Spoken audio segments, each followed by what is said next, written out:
Adam Christ from MyMMAnews.com being joined by Deauntra Smith ahead of his Art of War bout with James Mullins. He's making his MMA debut, and it goes down on February 8th at Art of War for All-Star Weekend Day 2. Deauntra, I appreciate you taking the time, brother. It's always fun to catch up.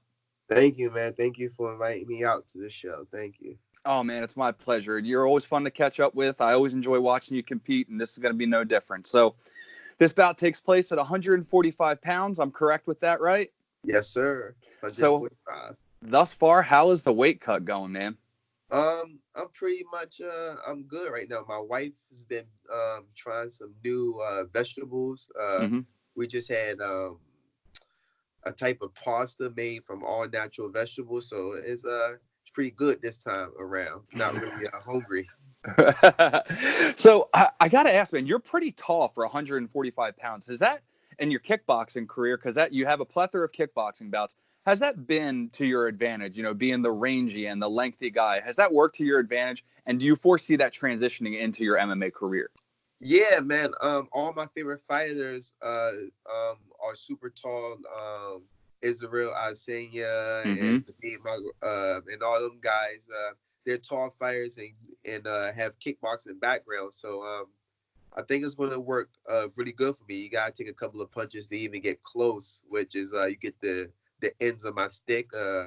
I've been working with boxing coaches also to kind of keep them jabs out there long and Mm-hmm. lengthy, so I can use my wingspan is around 6'3", 6'4", so Yeah. I'm learning how to use my arms a little bit better. So I wanted to ask, man, you're training now at EEFC and South Jersey Jiu-Jitsu, correct? Yes, sir. So how's that going? Two, how has your grappling been going getting ready for your MMA debut? Because that's obviously the biggest question, right? You know, everybody knows you're a kickboxer, your striking's on point. So now the biggest question is, how is this grappling? EEFC has been great. I love it out there. It's a lot of high level guys. A lot of CFFC champions are in Mm-hmm. that. I love working with them guys. The wall work has been actually some of the best I've ever done in my life. The grappling is great. Working with Hazel Gracie Philly affiliates out there are awesome. I couldn't even think of being in a better place. South Jersey Jiu Jitsu is a Ricardo Armenia association too. So the grappling is, I mean, we all Henzo guys out there, so it's great. I had a couple of grappling matches with higher belts, and I destroyed them. I won Really? Naga. Uh, um, to be a white belt, I trained with Kyle, who at one point was ranked number 6 in the nation. Mm-hmm. I trained with Torrance, who was he is the dead serious 145, 155 champion, and he's a heavy wrestler. So I'm grappling wise, Brian Sheehan is my grappling coach under Professor Bajoino, which I mean jiu-jitsu wise, I'm fine. I don't fear anything on the ground. So it makes me question and wonder now. You have the phenomenal background with, you know, your kickboxing, your stand-up, and now it seems like you're dominating in the grappling aspect. So if you had to play your favorite, man, which one do you prefer? I actually prefer standing up. I don't. I mean, it doesn't really bother me to go to the Right. ground. I've been working a lot of triangles and taking the back. So I mean, if we go to Right. the ground, I'm just as much comfortable there. But if I have it my way, I like to throw hands and keep it on the feet, make them fight my game. And speaking of somebody that likes to fight standing up, James Mullins, who's coming off of an impressive knockout victory, and that is going to be your opponent. What do you think about him, man? What do you know about him? He's a crazy 88 guy. Just give us the breakdown. Um, so I have experience fighting against Crazy 88. My first ever kickboxing fight was against a Crazy 88 guy. So I'm pretty familiar with my jiu-jitsu coach. You should train with their jiu-jitsu coach, so it's some familiarity around there.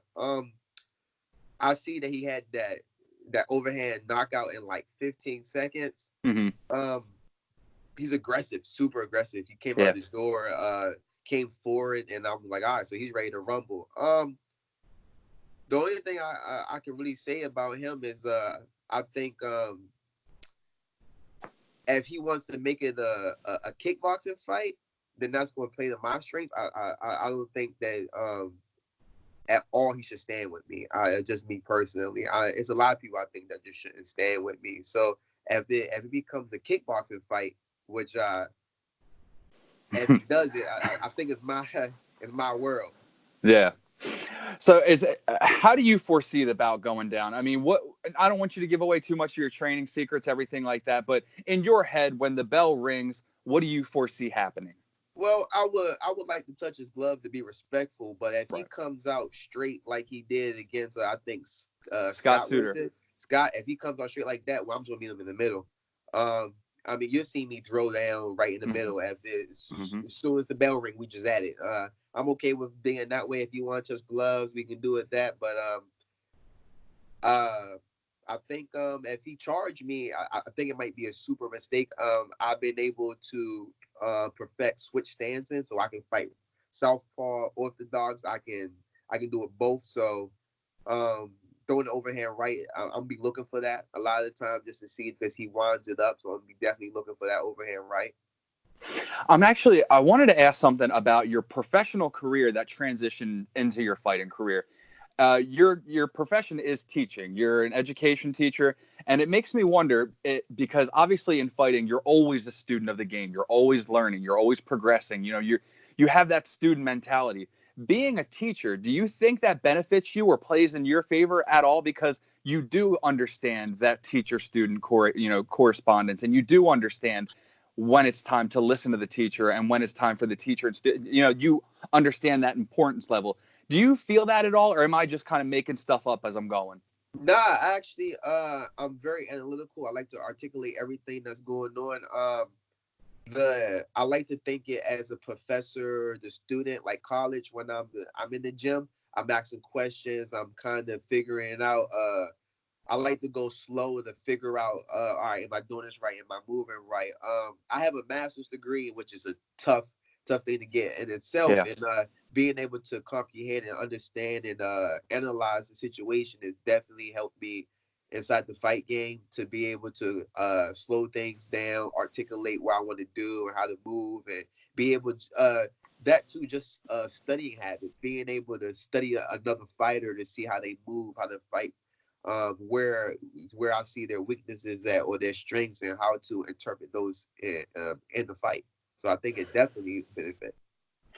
And I really enjoy, one, conversing with you, and two, watching you fight, because I do see, that student aspect, piecing everything together, putting it in the ring, and obviously knowing that you have your master's degree and you're taking care of the youth of America. So it's one of those things that people need to understand. I feel like that, when they watch people fight in the cage, you for example, you're taking care of the youth for the nation. Your master's degree in education. So it doesn't take just brawn there to get in the cage. You display both brains and brawns, and I think that's admirable, man. So, one, I want to say I wish you the best of luck. Two, I appreciate you taking the time, but I have to ask you, man, what's your prediction? Bold. Um, I think it's the first round. I'm gonna fill him out and kind of see how he throws that overhand right. And same thing as last time. I think I'm gonna catch him on the counter. Last fight I told you I think it's gonna be a counter punch that gives him, and I think this time it's gonna be a counter hook that's going to end the show in the second round. Counter hook, and that's going to end the show, man. Well, again, I wish you the best of luck. I'll be there doing live coverage, so I'm sure I'll see you on fight night. Best of luck, my brother, and I appreciate you joining me, man. Thank you very much, man. There he goes, Deauntra Smith, ahead of his bout with James Mullins, and it goes down February 8th for Art of War on All-Star Weekend Day 2. For Deauntra Smith, I'm Adam Chris. Thank you so much for tuning in, and make sure you keep it locked to mymmanews.com for all your fight news needs.